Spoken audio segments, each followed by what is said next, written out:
Hi, I'm Kamali, taking you through some of the things people are talking about and some of the stuff they're sharing around the world on Newsfeed today. Super spreaders. We look at the influence celebrity has in the dissemination of fake news. How President Bolsonaro is gambling with the lives of Brazilians by ignoring scientists' advice. Political cartoonists do their bit to add to the COVID conversation. And no corona curfew for this flock as they pass through a deserted city in Turkey.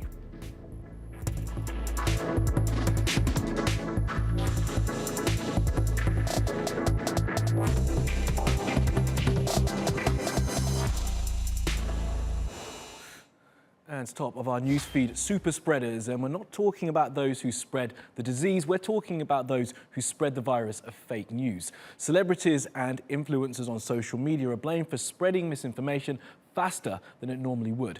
Esra has this report. But we're not just fighting an epidemic, we're fighting an infodemic. It's hard to know who to trust these days. Even before COVID-19 arrived, social media platforms were under growing pressure to stop the spread of fake news and conspiracy theories. Now they're taking more steps to tackle the issue as it becomes clear that the truth can often mean the difference between life and death. In a joint statement, Facebook, Twitter, YouTube, and other social media companies have pledged to work together to combat misinformation. But in 2020, it seems to be spreading as far and fast as the virus itself. An experiment by tech writer Kaveh Waddle showed Facebook was struggling to keep up with fake news. He received Facebook's approval for paid ads with claims ranging from COVID-19 being a hoax to social distancing not making a difference. Only after Waddle contacted Facebook did the company disable his account. And there also seems to be another challenge: conspiracy theories. Professor Axel Bruns and his team from the Digital Media Research Centre at Queensland University of Technology says the pandemic presents a unique challenge.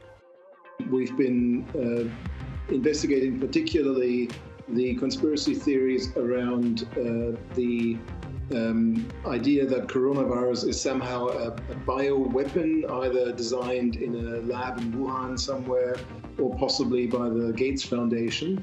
And on the other side, we've also looked at a conspiracy theory that 5G mobile phone technology somehow either causes coronavirus or makes it worse. Both of these are, of course, completely untrue. Although scientists have debunked these theories, they still receive heaps of attention online. Bruns found that the increased circulation of these conspiracies nearly always correlated with posts from celebrities and influencers. I think the term super spreaders is useful, I guess, to some extent, because in many ways the celebrities and others who ultimately make these conspiracy theories more visible really do provide a much greater audience, provide a lot more amplification. So in many ways, they really enable the spread of these stories across social media and, of course, beyond social media as well. I mean, they end up in mainstream media to some extent as well, at least being debunked and being talked about, if not being promoted. And of course, they also reach an audience well beyond social networks and well beyond the online world, as people are talking to their friends and their colleagues about what they might have seen online. So they are super spreaders in that sense. Oxford University's Reuters Institute for the Study of Journalism found that politicians, celebrities and influencers were responsible for producing or spreading 20% of fake coronavirus claims online, and their posts accounted for 69% of total social media engagement. Hi, this is Lady Gaga. But celebrities and influencers haven't spread just negative messages. We need to ensure that governments around the world step up now and provide the healthcare workers with the equipment, with the funds, with the support they need. Who would have thought, because I clearly wasn't washing my hands the right way. All right, so some of the tips. We all need to stay home. We need to stop the spread of this virus, and we can only do it together.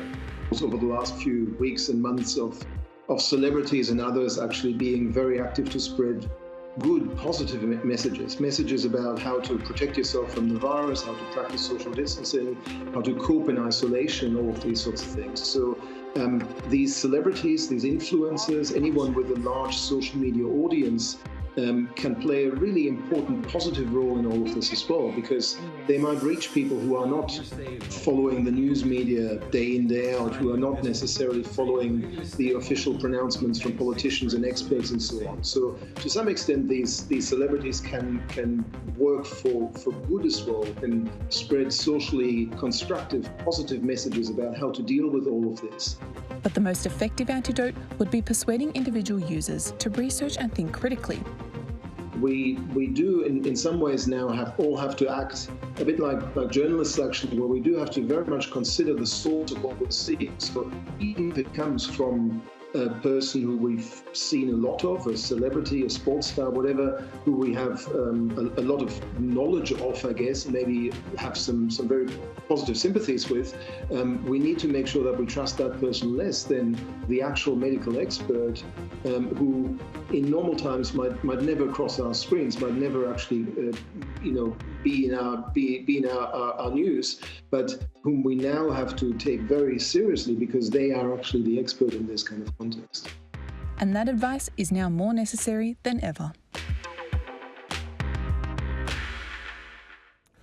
Okay, let's take a look at some other COVID-19 related stories that you may have missed. Hashtag ditch your stuff is trending out of China as some people who are obsessed with buying things are finding they don't have as much disposable income as they once had. So they've started selling stuff online to people who still have disposable income. The consumerist circle of life. A British company says it can roll out an app which would provide health passports for people so they can return to work. It would require a user to upload a photo of themselves, which would then be screened against a database of people who've had a COVID-19 test and may be immune. A QR code will then be generated, which will tell employers if a person is safe to return to the workplace. There is still so much unknown about this disease that many caution this approach may be useless in terms of health, but could be an overstep in terms of people's privacy. And the governments of Australia and New Zealand are said to be in discussions about a shared travel zone between the two countries. The nations are pleased with how they've dealt with the pandemic, so we're keen to try and capitalise on the possibility of relaxing travel restrictions. The president of Brazil has refused to listen to medical professionals and has encouraged people to live their lives as if a pandemic is not happening. And his approach means tens of millions of people are at risk of contracting COVID-19. Here's Adama. Brazil's president has decided not to treat COVID-19 like a killer disease with no cure. He's decided to do things like this. Most of the world is in lockdown and practicing social distancing, but Jair Bolsonaro greeted hundreds of his supporters outside the presidential palace in Brasilia without a face mask or gloves. The people came out to protest stay-at-home measures ordered by some states. When asked by a journalist about Brazilians who've died in the pandemic, this is what he said. So what? I mourn the deaths. What do you want me to do? I'm a messiah, but I can't perform miracles. Bolsonaro initially described the outbreak as a little flu, but many people online view his latest comments as a new low. Bolsonaro says the lockdowns in Brazil should be lifted for the sake of the economy. Such irresponsible job destruction by governors is unacceptable. The price is too high up front. Bolsonaro revels in controversy.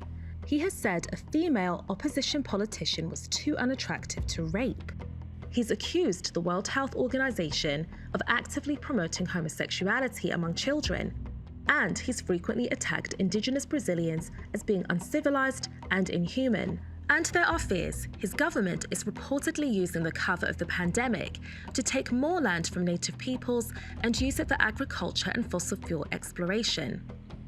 Brazil is suffering the worst coronavirus outbreak in Latin America. More than 100,000 cases and 7,000 deaths have been recorded so far. Experts fear the number of deaths is higher, yet the country is weeks away from the peak of its outbreak. Rio de Janeiro is on lockdown until May 11th. Health officials warn hospitals and cemeteries are over capacity. Overcrowded poor neighborhoods are new coronavirus battlefronts. Local groups and volunteers are educating people on how best to limit the spread of the disease. But with a president who doesn't appear to value science, Brazil could become the new COVID-19 hotspot and find itself largely unprepared. Now, the fashion industry is being forced to change its lavish look for a more COVID-friendly model. Take a look at this.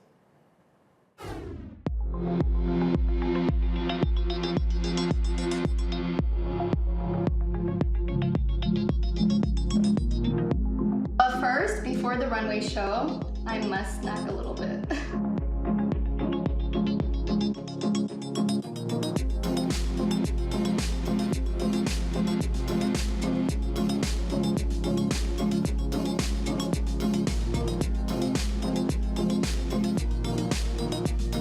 So it's not just to have a fun, it's something to raise money for a great cause, make a smile on your face.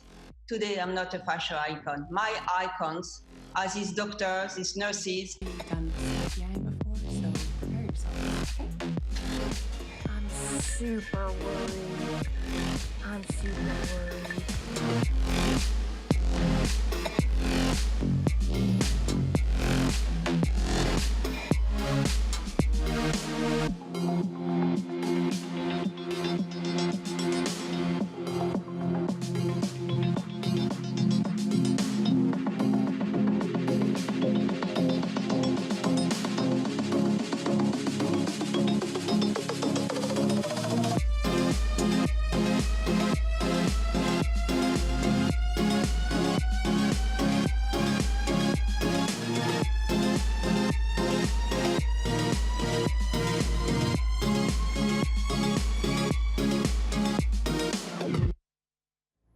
Okay, let's go around the world now for some other stories you need to know this Monday. More locusts are set to descend on East Africa. There have been huge swarms in the past few months. It's reported more eggs are set to mature in the next few weeks. The next plague could be 20 times larger than the ones which have hit the area recently. The locusts eat crops, further destabilizing the food supply for some of the most at-risk populations on the planet.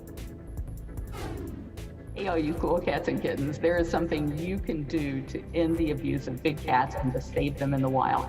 That's to make the call of the wild, and you can do that by texting the word CATS, C-A-T-S, to the number 52886.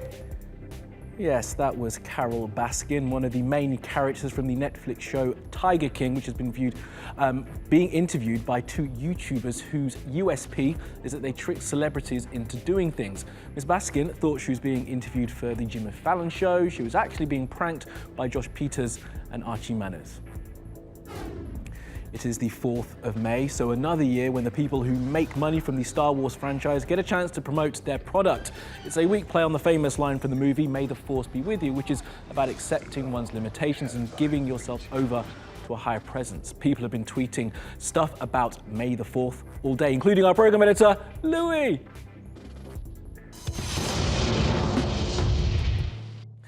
Now for a look at how political cartoonists are adapting their arts to times of COVID-19. Here is Yash with the details.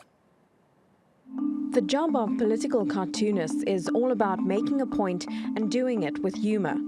The world could do with a lot of both at the moment as it tries to come out of the coronavirus pandemic with both mind and body intact. Patrick Chapate, editorial cartoonist for Der Spiegel news magazine in Germany, is desperate to stop what he calls the coronavirus machine. Joseph Bertrams in the Netherlands comments on the EU's lack of a collective response to COVID-19. The Minneapolis Star Tribune's Steve Sack has an idea about what can be done with all those Olympic medals that won't be given out this year. Honduran cartoonist Alan MacDonald has something to say about Donald Trump cutting off US funding for the World Health Organization. Emanuela Del Rosso in Italy worries about what will happen to all the protective gear thrown out during the pandemic. And Algerian Amineh Labta reminds us that domestic violence is on the rise around the world as people are forced to stay at home with their abuser. And last up, here are some animals taking over a city again, kind of. Let's go to the Turkish city of Samsun. Well, this was filmed over the weekend as a shepherd decided to make the most of the curfew by taking his flock on a tour of the city centre. And that'll have to do from the Newsfeed team. Reach out to me with your questions, comments, complaints and suggestions. You'll find me at Kamali Melbourne. You'll find us 24/7 on YouTube. Stay at home. Evdekal. See you tomorrow.